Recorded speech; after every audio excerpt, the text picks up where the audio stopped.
Hi ಸ್ನೇಹಿತರೆ, ಇವತ್ತಿನ ಮುದ್ದು ಸೊಸೆ ಧಾರಾವಾಹಿಯ ಒಂದು ಸ್ಮಾಲ್ ಅಪ್ಡೇಟ್ ನಿಮ್ಮ ಮುಂದೆ ಇಡ್ತಾ ಇದ್ದೀನಿ. ಇನ್ನೂ ಯಾರೆಲ್ಲ ಮಲ್ಲು ಸೀರಿಯಲ್ ಎಪಿಸೋಡ್ ಯೂಟ್ಯೂಬ್ ಚಾನಲ್ಗೆ ಸಬ್ಸ್ಕ್ರೈಬ್ ಆಗಿಲ್ಲ, ಇದೇ ಕೂಡಲೇ ಸಬ್ಸ್ಕ್ರೈಬ್ ಮಾಡಿ, ಹಾಗೆ ಪಕ್ಕದಲ್ಲಿರೋ ಬೆಲ್ಲೈಕನನ್ನು ಕೂಡ ಪ್ರೆಸ್ ಮಾಡಿ. ತಡ ಮಾಡೋದು ಬೇಡ, ವಿಡಿಯೋ ಕಡೆ ಹೋಗೇ ಬಿಡೋಣ.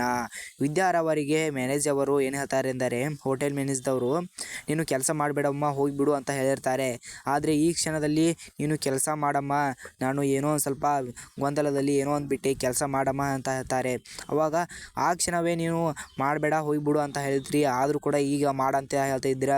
ಇದರ ಹಿಂದಿನ ಗುಟ್ಟು ಏನಂತ ಕೇಳಿದರೆ, ಅವಾಗ ಅವರ ಕಪಾಳಿಯನ್ನು ಮುಟ್ಕೊಂಡು ಹಾಗೆ ಸುಮ್ಮನೆ ಯೋಚನೆ ಮಾಡ್ತಾ ಇರ್ತಾರೆ. ಆದರೆ ಅಮ್ಮಮ್ಮ ಅವರು ಅವನ ಕಪಾಳಿಗೆ ಬಡಿದು ಕೆಲಸ ಕೊಡುವಂಥ ಅಂಜಿಕೆ ಹಾಕಿರ್ತಾರೆ. ಇದು ಮುದ್ದು ಸೊಸೆ ಧಾರಾವಾಹಿಯ ಒಂದು ಸ್ಮಾಲ್ ಅಪ್ಡೇಟ್ ಆಗಿತ್ತು. ಹಾಗಾಗಿ ವಿದ್ಯಾರವರು ಕೂಡ ಕೆಲಸಕ್ಕೆ ಒಪ್ಪಿಕೊಳ್ತಾರೆ. ದಿತ್ತಾನೆ ಅಂತ ಕೇಳಿದ ತಕ್ಷಣ ಹೌದು ಅಮ್ಮ ದಿತ್ತಾನೆ ಅಂತ ಹೇಳ್ತಾರೆ. ಇದು ಮುದ್ದು ಸೊಸೆ ಧಾರಾವಾಹಿಯ ಒಂದು ಸ್ಮಾಲ್ ಅಪ್ಡೇಟ್ ಆಗಿತ್ತು, ನಾಳೆಯ ಧಾರಾವಾಹಿ ಇದು. ಇನ್ನೂ ಯಾರೆಲ್ಲ ನಮ್ಮ ಯೂಟ್ಯೂಬ್ ಚಾನಲ್ಗೆ ಸಬ್ಸ್ಕ್ರೈಬ್ ಆಗಿಲ್ವೋ ಇದೇ ಕೂಡಲೇ ಸಬ್ಸ್ಕ್ರೈಬ್ ಆಗಿ, ಹಾಗೆ ಇದೇ ತರಹದ ಧಾರಾವಾಹಿ ಇನ್ಫಾರ್ಮೇಷನ್ ವಿಡಿಯೋಸ್ಗಳು ಡೈಲಿ ಅಪ್ಲೋಡ್ ಮಾಡ್ತಾ ಇರ್ತೀವಿ. ಕೊನೆಯವರೆಗೆ ನೋಡಿದ್ದಕ್ಕೆ ಧನ್ಯವಾದಗಳು.